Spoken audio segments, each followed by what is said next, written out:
네, 진사로입니다. 70일의 한능검 심화 마지막으로 41번부터 해설 강의를 이어가도록 하겠습니다.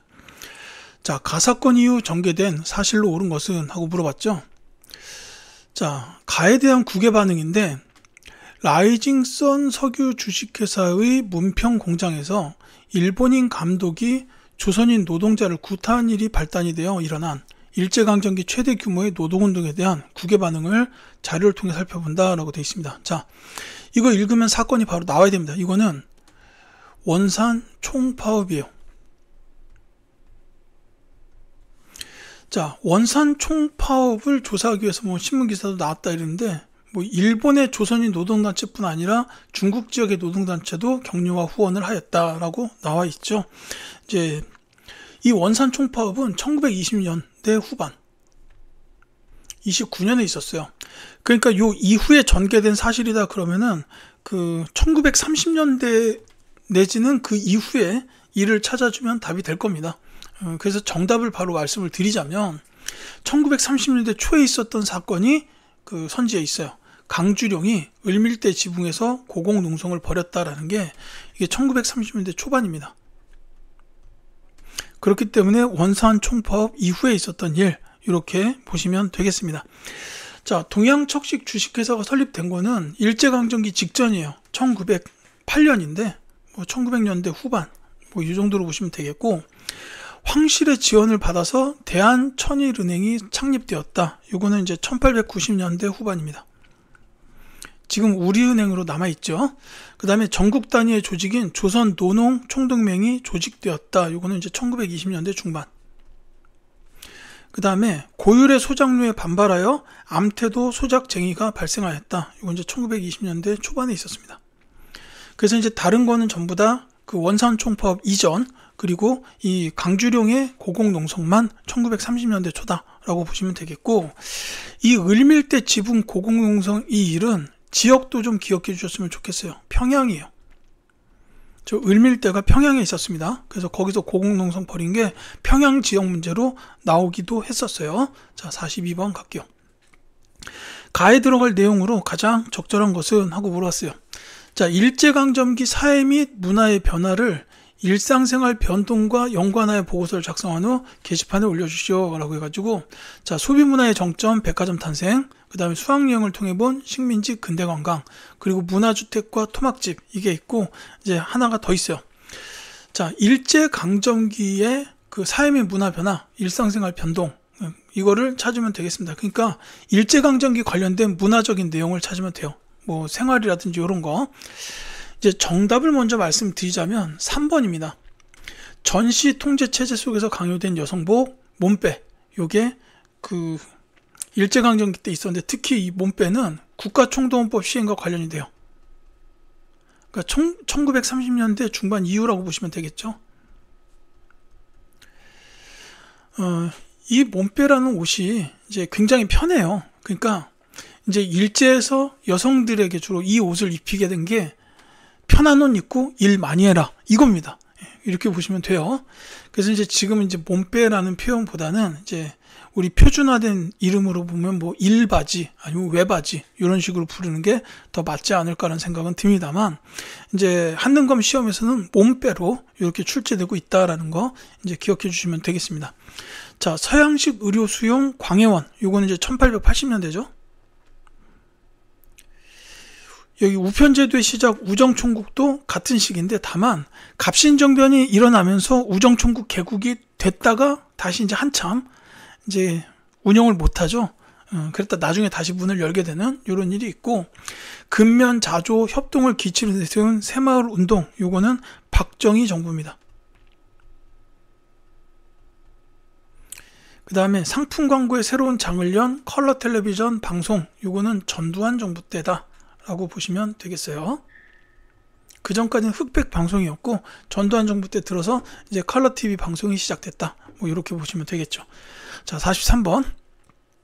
가부대에 대한 설명으로 옳은 것은? 하고 물었습니다. 자, 부대 문제네요. 자, 충칭에서 열린 대한민국 임시정부의 가총사령부 성립 전례식 기념사진 중 하나래요. 자, 임시정부의 주석 김구와 함께 이 부대의 총사령관 지청천이 광복 조국이 쓰인 길을 들고 있는 모습이 보인다. 자, 심지어 영국군 요청으로 인도 미얀마 전선에서 작전을 펼치는 등 활발한 활동을 전개했다라는 것까지 나와 있습니다. 이게 중요한 키워드가 쭉 나왔어요.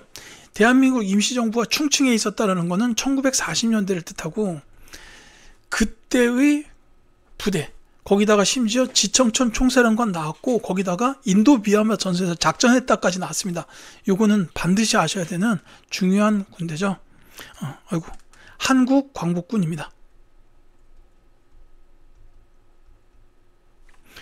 이제 임시정부의 정규부대로서 인도 미얀마 전선에서 작전을 수행했다라는 것도 있고, 그 다음에 또 한 가지가 있다면 미국 OSS 전략정보국의 특수부대랑 연계해가지고 국내 진공작전을 추진하기도 했었어요. 그게 이제 선지에 있죠. 4번입니다. 미군과 연계하여 국내 진공작전을 준비하였다라는 게 이 한국 광복군에 대한 설명이에요. 이제 다른 군사 조직들도 매우 중요하기 때문에 다 말씀을 드리겠습니다. 자유시 참변으로 세력이 약화되었다. 요거는 그 대한독립군단, 이제 청산리 전투 이후에 그 홍범도 장군의 대한독립군과 김좌진 장군의 북로 군정서 등 여러 독립군 부대들이 대한독립군단으로 연합을 해요. 근데 이때 그 간도 참변도 일어나면서 이 대한독립군단 그 군인들이 이제 간도 지역에서 활동하기가 어려워져요. 그래서 러시아로 넘어갔는데 거기 이제 자유시에서 또 그 독립군들이 많이 희생이 되면서 세력이 약화됐다라는 거죠. 그래서 이제 다시 만주로 돌아와서 삼부가 결성이 되고, 근데 그때 일제는 또 미스에 협정해가지고 독립군 활동이 더 힘들어지고, 그러면서 삼부통합운동 벌어졌다가 그 혁신의회와 국민부 이렇게 둘로 정리가 됐다. 뭐 이렇게 이어지고, 그 혁신의회가 1930년대 들어서 한국독립당을 창당하면서 산하의 군사조직으로 한국독립군이 나와요. 그게 5번에 있습니다. 쌍성모 전투의 한중연합작전. 이게 한국독립군이에요. 이때도 총사령은 지청천 장군이었습니다. 그리고 남만주 지역에 있던 국민의회는 조선혁명당을 창당하고 거기 산하조직으로 조선혁명군이 만들어지고, 이 조선혁명군은 영능가 전투와 흥경성 전투를 승리로 이끕니다. 그게 선지 2번에 있죠. 조선혁명군. 이렇게 보시면 되겠고, 봉오동 전투에서 일본군을 물리친 부대는 홍범도 장군의 대한독립군. 제가 지금 길게 말씀드렸는데 이거 다 기억해 두시는 게 사실은 좋겠습니다. 44번 갈게요. 자, 밑줄 그은 시기에 볼 수 있는 모습으로 적절하지 않은 것은 하고 물었습니다. 장행기라는 게 나와 있어요. 지원병 형식으로 끌려가는 청년을 환송하기 위해서 국미총력 조선연맹 지부에서 만들어준 깃발이래요. 이 장행기의 주인공은 일제가 중일전쟁을 일으키고 침략전쟁을 확대하던 시기에 지원병으로 끌려가 전사하였다. 창씨개명한 그의 일본식 이름이 적혀 있다라고 되어 있습니다. 자, 창씨개명 같은 것도 알 수가 있죠. 요거는 그 1930년대 중반 이후, 이때는 이제 크게 두 가지 큰 키워드로 기억하시면 좋겠습니다. 민족 말살 통치, 또 하나가 국가 총동원법이에요. 자, 지원병으로 끌려갔다라는 게 이제 국가 총동원법과 관련이 있죠. 지원병 제도. 그 다음에 뭐 공출이나 배급. 그 다음에 뭐 여성들도 인력 수탈해가지고 여성 정신근로. 위안부 같은 게 이거고, 그 다음에 강제징용 같은 것도 여기에 해당해요. 강제징용. 그 다음에 이 민족말살 통치하면은 황국신민서사의 암송, 그 다음에 창씨개명 나왔죠. 그리고 신사참배, 궁성요배 이런 것들이 있다라고 보시면 되겠습니다. 자, 이거랑 관련된 게 선지에 나올 거고 그게 아닌 걸 찾아라 라는 게 이 44번 문제라고 보시면 되겠죠. 그냥 하나하나 쭉 말씀드릴게요. 국방원금 모금에 적극 협력하는 부호, 요거는 이제 맞습니다. 이제 국가총동원법 시행되면서 이것저것 다 이제 걷어가던 시기이기 때문에 헌금을 내라라고 이제 협력하는 부호들도 있었고, 이걸 독려하는 글을 이제 당시 친일 언론인들이 신문에 게재하기도 했어요. 그래서 요거는 1930년대 중반 이후가 맞고, 황국신민서사 암송 역시 맞죠. 자, 원각사에서 연극 은세계를 공연하는 배우라고 했는데, 이거는 이제 1900년대입니다. 1900년대 후반이에요. 그러니까 일제강점기 직전으로 보시면 되겠죠. 내선일체에 협력하자는 논설을 쓰는 언론인, 이 내선일체가 이제 결국 뭐 일본과 조선은 하나다 뭐 이런 뜻인데, 그러니까 이게 친일 언론이죠. 이것도 역시 1930년대 중반 이후 맞습니다. 국민징용령에 의해 강제로 동원된 노동자도 역시 국가총동법의 일환으로 간 거니까 맞아요. 그래서 정답은 3번 원각사의 은세계는 1900년대 후반이다. 이렇게 보시면 되겠습니다. 자, 45번. 다음 안내에 따라 학생이 발표한 내용으로 가장 적절한 것은 하고 물었죠. 자, 우리 고장의 유적과 기념물을 조사해서 발표한 활동을 하겠습니다 해가지고, 우리 고장은 금강 중류에 위치한 유서 깊은 도시고, 남한에서 최초로 발굴된 구석기 유적이 있어서 선사시대부터 사람이 살았던 걸 알 수가 있다. 그리고 삼국의 상호 경쟁 시기에는 백제의 수도로서 백제 중흥을 위한 노력에 전개했던 거로, 이제 백제 고분을 통해서 문화를 엿볼 수 있고, 고려시대에는 최승로의 건의에 따라 설치된 12목 중 하나였고, 이후 조선시대도 가명이 있어서 지역 중심지였다. 근대에는 동학 농민군이 관군과 일본군에 맞서 치열한 전투를 전개하는 등 외세를 물리치기 위한 민족운동이 펼쳐졌다라고 나와 있습니다. 자, 이거를 쭉 읽다 보시면은 한 지역이 나와야 된다는 거죠. 자, 사실 백제 수도 하면은 이게 이제 금강 중류니까 한성은 아닐 거고, 그렇다면은 웅진, 지금의 공주 지역, 그 다음에 이제 사비, 지금의 충남 부여죠. 이 두 곳이 전부 다 금강 중류에 위치한 유서 깊은 도시가 맞아요. 그렇기 때문에 이것만으로는 이제 하나로 정리가 안 됩니다. 그리고 12목 중에 하나였다라는 사실로 알기가 조금 어렵잖아요. 다만 여기서 이제 최종적으로 알아낼 수 있는 내용은 동학 농민군이 관군과 일본에 맞서서 전투를 전개했다. 이게 두 곳 중에서는 우금치 전투가 있죠. 그래서 이 지역은 공주입니다. 자, 여기 구석기 유적 나와 있는데, 이 구석기 유적이 이제 충남 공주의 석장리 유적을 말해요.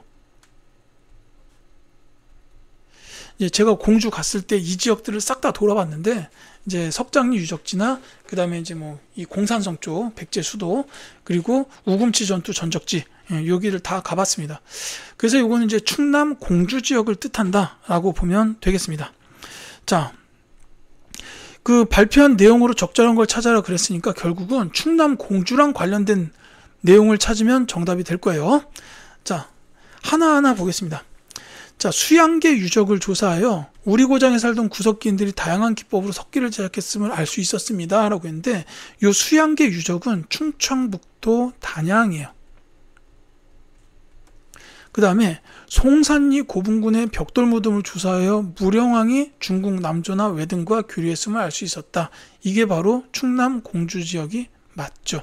그래서 2번이 정답이 되겠고요. 자, 만은의 총을 조사하여 정유재란 당시 우리 고장 백성들이 조명연합군과 함께 결사행전을 했음을 알 수 있다라고 했는데, 제가 며칠 전에 금산 가서 700의 총을 보고 왔는데, 이 만인의 총은 전라북도 남원에 있습니다. 좀 어렵죠? 자, 이 전북 남원은 이제 통일신라 시대의 오수경 중에 남원경이 있었던 곳이기도 해요. 예, 전북 남원에 있습니다. 그 다음에 만석포 유지비를 조사하여 우리 고장 농민들이 군수 조병갑 수탈에 저항하여 봉기했음을 알 수 있었습니다 라고 했는데, 이 군수 조병갑 만석포가 있었던 곳, 여기는 이제 고부인데요. 고부. 다만 이게 지금은 전북 정읍이라고 보시면 되겠습니다. 자, 그 다음에 아운의 3.1운동 독립사적지를 조사하여 유관순이 우리 고장에서 만세 시위를 주도했음을 알 수 있었다. 이거는 충남 천안입니다. 자, 지역적 문제로 상당히 어려운 이런 문제가 좀 나왔어요. 이제 공주라는 거를 본문에서 찾기가 조금 까다롭고, 그 다음에 이제 선지에서는 공주 외에 다른 지역에 대한 내용이 조금 어렵기는 했었다라는 겁니다. 이게 이제 45번 문제였어요. 자, 46번 갈게요. 가 전쟁 중에 있었던 사실로 옳은 것은? 하고 물어봤습니다. 자, 저는 지금 부산의 제한유행기념공원 내에 있는 유엔군 전몰장병 추모 명비 앞에 와 있습니다. 자, 가에서 전사하거나 실종된 4만여 명의 이름을 새겨 넣어서 추도와 기억의 공간으로 만들었다라고 돼 있죠. 자, 이건 유엔 기념공원, 유엔군이 나왔기 때문에 이 전쟁은 6.25 전쟁이다라는 사실을 금방 알아야 합니다. 제가 이제 한 3주 됐나요? 그 전에 부산에 1박 2일로다가 이제 역사 현장 둘러보려고 갔었고, 이 지역, 이 유엔 추모 명비도 당연히 가봤습니다. 반갑네요. 자, 6.25 전쟁 중에 있었던 사실을 찾으라는 문제입니다. 자, 정답을 말씀드리자면 5번이에요. 비상계엄이 선포된 가운데 발췌개헌안이 통과되었다가 이 6.25 전쟁 중에 있었습니다. 이게 연도상으로는 1952년이에요. 이 부산 임시 수도에서 발췌개헌안이 통과가 됐습니다. 자, 이 그 임시 수도의 그 정부, 그러니까는 이 정부 청사가 지금은 이제 동아대학교 안에 있는 이 건물이더라고요. 지금 도서관, 박물관으로 사용이 되던데, 이제 물론 거기도 가봤기 때문에 제가 이렇게 말씀을 드리는 거죠. 그래서 부산 동아대에 가보니까 이 부산 임시수도 청사에 관련된 그 내용들이 그 자리에 그대로 전시가 돼 있었다라는 거 의미 깊게 보고 왔습니다. 자, 발췌개헌안이 통과됐던 그 현장이에요. 자, 에치슨 라인이 발표되었던 6.25 전쟁 전인데, 특히나 저 에치슨 라인은 6.25 전쟁의 배경이 되었다라고 보시면 되겠어요. 미국이 극동 방위선을 설정했는데 여기에 한반도가 빠졌습니다. 그러니까 당시에 이제 소련과 김일성이 그러면 여기서 전쟁 벌여도 미국이 안 오겠네? 이렇게 생각을 했었다라는 거죠. 한일 기본조약이 체결되었다. 이거는 박정희 정부입니다. 일본과의 수교를 다시 재개했던 박정희 정부 때 있었던 일이고, 자, 국가보위 비상대책위원회가 설치되었다. 이거는 전두환 중심으로 한 신군부 12.12 군사반란 이후 설치했던 게 국가보위 비상대책위원회예요. 이게 이름이 비슷한 게 국가재건 최고회의가 있잖아요.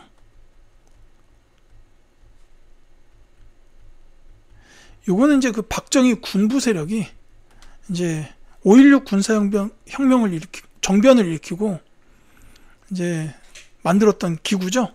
그러니까 이 아무래도 그 전두환 신군부가 이 국가재건 최고회의를 벤치마킹해서 국가보위 비상대책위원회를 이제 설립을 했었다라는 겁니다. 자, 김구, 김규식 등이 남북협상에 참여했다. 요거는 50총선 전이죠. 그러니까는 그 남한만의 정부 수립을 반대한 거. 남한만의 정부 수립 반대. 뭐 이 정도로 말씀을 드리겠습니다. 자, 47번 갈게요. 밑줄근 총선거에 대한 설명으로 옳은 것은? 하고 물어봤습니다. 자, 유엔 한국 임시위원단 감시하에 우리나라 최초로 실시된 총선거에 출마한 장면 후보자의 공보입니다. 라고 나왔습니다.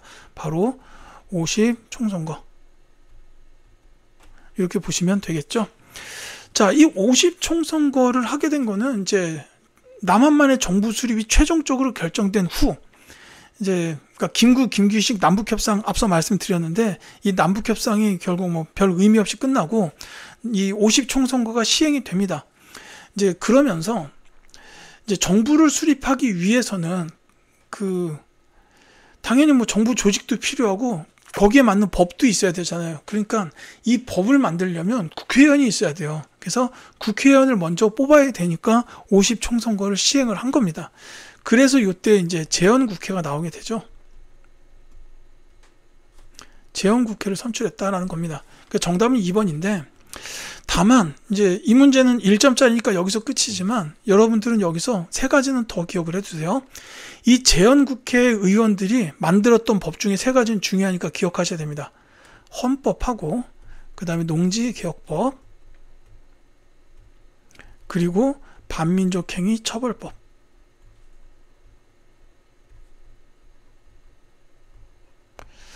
이 헌법은 당연히 가장 먼저 만들어야 되는 법이고, 그 다음에 농지개혁법이랑 반민족행위 처벌법은 그 당시 시대적 과제였어요. 시급한 과제. 이제 이 농지개혁법이라는 거는 그 모든 농민들이 다 자기 땅에서 농사를 짓게끔 하기 위한 법이었어요. 그래서 유상매수, 유상분배 방식을 통해 가지고 이제 농민들에게 토지를 분배하는 이런 법이었고, 이 반민족행위 처벌법은 일제로부터 광복을 했으니 일제에 부역했던 친일파 그 반민족 행위자들을 잡아다가 처벌해야 되지 않냐 해가지고 만든 법입니다. 다만 이승만 정부에서는 이 반민족 행위 처벌법에 그 반민특위가 활동하는 걸 좀 방해하게 됐다라는 거죠. 자, 5.16 군사정변 이후에 실시되었다. 요거는 이제 이때 헌법이 한번 바뀌어요. 국가재건 최고회의 만들어지고 헌법이 바뀌어가지고 이때 대통령 제도로 다시 돌아오죠. 그러면서 박정희 대통령이 선출됩니다.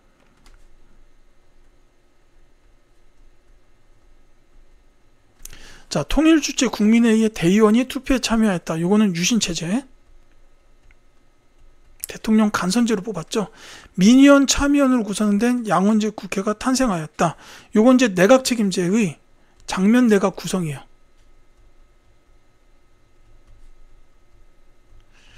4.19 혁명 이후에 허정 과도정부가 구성이 되고 거기서 헌법을 바꿨는데 이제 그때는 내각 책임제가 만들어졌죠. 그러면서 만들어진 내각이 장면 내각이었다라는 겁니다. 자, 그 다음에 신한민주당이 창당 한 달 만에 제1야당이 되는 결과를 가져왔다. 이거는 전두환 정부 때 있었던 일이에요. 1985년인가 그때인데 이때는 이제 전두환 정부의 독재, 여기에 이제 반발하는 국민들이 늘어나고 있던 시기이기도 합니다. 그래서 이제 신한민주당이 창당 한 달 만에 제1야당이 돼서 강력한 정치 세력으로 부상했었다라는 그런 일이 있었죠. 자, 48번 갈게요. 자, 다음 기사가 보도된 정부 시기의 사실로 옳은 것은 하고 물었습니다. 자, 서울올림픽 개회식이 열렸다라는 것도 이제 중요한 키워드가 될 거고, 이제 잠실올림픽 주경기에서 다 올림픽 내용만 있네요. 자, 서울올림픽이 열렸던 정부는 노태우 정부입니다. 이게 연도로 따지면 1988년인데 이 1987년 말에 이제 대통령 선거가 한번 진행이 되면서 이제 이게 5년 단임의 직선제가 처음 시행된 그 선거였죠. 그때 노태우 대통령 당선되면서 노태우 정부가 시작돼서 이듬해 서울올림픽이 열렸다라는 겁니다. 자, 노태우 정부 시기에 사실로 옳은 걸 찾아라 그랬는데 이 노태우 정부 때는 사실 이렇게 외교나 통일 관련된 일들이 꽤 많았어요. 이제 외교적으로 보자면은 대표적으로 북방외교. 중국이나 소련 사회주의 국가들과 수교를 맺었던 게 북방외교라고 보시면 되겠고, 통일 관련된 노력으로도 남북한 UN 동시가입이나 남부 기본합의서, 그리고 이제 한반도 비핵화 선언 채택 이런 것도 있고, 조금 더 어렵지만 77 선언 같은 것도 이때 있었어요. 근데 선지에 지금 이게 없습니다. 선지에 나온 건 뭐냐면 노태우 정부 때 있었던 정치적인 일이에요. 이게 이때 총선이 한번 뒤에 치러졌는데 이때 이제 여소야대 정국이 만들어져요. 근데 여소야대가 돼버리면은 이제 대통령의 행정부가 이제 정책을 추진하기가 좀 어렵습니다. 이제 그런 부분 때문에 이 노태우 정부에서 다른 야당의 총재들을 설득을 해가지고 3당을 합당하게 돼요. 그러면서 민자당, 그러니까 민주자유당이 만들어졌죠. 그게 정답이 2번입니다. 이러면서 이제 여당 쪽이 국회의원 의석수도 더 많게끔 이렇게 만들어졌다는 거고, 한편으로는 이제 당시에 야당의 대표였던 김영삼이 요 민주자유당으로 들어오면서 이 민주자유당의 총재가 돼요. 그래서 이제 다음 대통령 선거에 출마해서 당선이 되고 김영삼 정부로 이어졌다. 이렇게 되는 거죠. 자, 요게 이제 노태우 정부 때 있었던 일이고, 이 국민교육헌장의 발표는 박정희 정부 때입니다. 정부자 안 쓸게요. 군 내부의 사조직인 하나회가 해체되었다. 이거는 김영삼 정부에서 추진했던 일이고, 사회 정화를 명분으로 삼청교육대가 설치되었다. 전두환 정부. 그 다음에 외환위기 극복을 위한 근무후기 운동이 전개된 거는 김대중 정부 시기의 일이에요. 자, 49번 가겠습니다. 가민주화 운동에 대한 설명으로 옳은 것은 하고 물었죠. 자, 우리 문화원에서는 부산과 마산 지역의 시민과 학생들이 일으킨 가의 의미를 조명한 답사를 준비했다. 여기서도 알 수 있지만 YH 무역 사건이나 야당 총재의 국회의원직 제명 등 일련의 사건으로 당시 정부에 대한 민심 위반이 가속화하는 가운데 일어난 가래요. 자, 이거에서 바로 알아야 되죠. 부마 민주항쟁입니다. 이 YH 무역 사건 때문에 이제 야당 총재, 여기서 김영삼이에요. 이분이 이제 외신 모아놓고 기자회견을 열고 이제 박정희 그 유신체제 정부에서 이 김영삼의 국회의원직을 제명시켜요. 그러니까 이제 민심이 부글부글 하다가 부산과 마산 지역에서 먼저 민주화 운동이 일어납니다. 그래서 이 부마 민주항쟁이 발생을 하게 되고, 이 부마 민주항쟁을 통해서 당시 이제 그 박정희 대통령의 최측근이었던 김재규와 차지철이 이 부마 민주항쟁의 처리를 두고 의견이 달라요.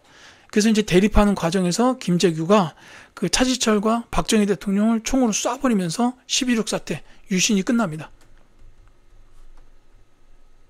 이때 이제 유신 체제가 끝나요. 자, 그래서 정답이 1번이 되는 겁니다. 유신 체제 붕괴의 배경이 되었다라는 게 부마 민주항쟁에 대한 가장 중요한 설명이다. 이렇게 보시면 되겠어요. 자, 시민군을 조직하여 계엄군에 대항한 거는 5.18 민주화 운동이고, 이 부마 민주항쟁 바로 다음 해에 일어났죠. 자, 시위 도중 김주열이 최루탄을 맞고 사망하였다. 요거는 이제 4.19 혁명과 관련이 됩니다. 6.29 선언을 이끌어냈다. 이거 직선제 개헌. 이게 이제 1987년에 있었던 6월 민주항쟁이고, 대통령이 하야하여 미국으로 망명했다. 이승만 대통령이죠. 4.19 혁명입니다. 자, 50번 갈게요. 다음 연설이 있었던 정부의 통일 노력으로 오른 것은, 자, 노벨위원회가 긍정적으로 평가해준 최근 남북관계에 대해 몇 말씀 드리겠다 해가지고, 북한의 김정일 국방위원장과 역사적인 남북 정상회담을 가졌다 해가지고, 우리의 일관되고 성의 있는 자세와 노르웨이를 비롯한 전 세계 모든 나라의 햇볕 정책에 대한 지지는 북한의 태도를 바꾸게 만들었다라고 되어 있습니다. 자, 노벨위원회가 긍정적으로 평가했다. 이게 뭐냐면 노벨 평화상을 수상한 거예요. 이게. 그러니까 이 김정일 국방위원장과 남북 정상회담을 가졌다라는 거는 사실 1차 남북 정상회담에 김대중 정부랑 2차 남북 정상회담에 노무현 정부가 있지만, 이게 이제 노벨 평화상을 받은 거는 김대중 대통령이거든요. 그래서 이게 김대중 정부라고 보시면 되겠습니다. 햇볕 정책도 김대중 정부의 통일 관련된 키워드로 볼 수가 있겠죠. 자, 그래서 이 김대중 정부의 통일 노력으로 오른 걸 찾아라 그랬는데, 제가 1차 남북 정상회담 말씀드렸지만 여기서 바로 나온 게 뭐냐면 6.15 남북 공동선언이에요. 그래서 정답은 3번입니다. 자, 다른 거 말씀을 드리자면 남북 기본합의서 앞선 문제에서 말씀드렸는데 노태우 정부, 7.4 남북 공동성명은 박정희 정부 때입니다. 그 다음에 한반도 비핵화 공동선언 합의도 앞서 말씀드렸네요. 노태우 정부고, 남북 이산가족의 고향 방문단 교환 최초로 실현한 거는 전두환 정부죠. 자, 그래서 이 김대중 정부는 1차 남북 정상회담, 그 다음에 6.15 남북 공동선언이 있고, 그 다음에 노무현 정부의 경우에는, 이 문제는 김대중 정부가 맞지만 이 노무현 정부의 경우에는 2차 남북 정상회담하고 14 남북 공동선언이 있어요. 이렇게 구분을 해서 기억해 두시면 좋겠습니다. 자, 이렇게 해가지고 그 한국사 능력검정시험 70일의 심화 해설 강의를 이제 모두 마치겠습니다. 이제 전에 촬영했던 부분이 너무 마음에 안 들어서 다시 찍었는데, 여전히 아쉬운 부분은 있지만 요 그대로 업로드 하겠습니다. 강의 들어주신 학생 여러분들께 진심으로 감사드리고, 저는 다른 컨텐츠를 통해서 또 여러분들을 찾아뵙도록 하겠습니다.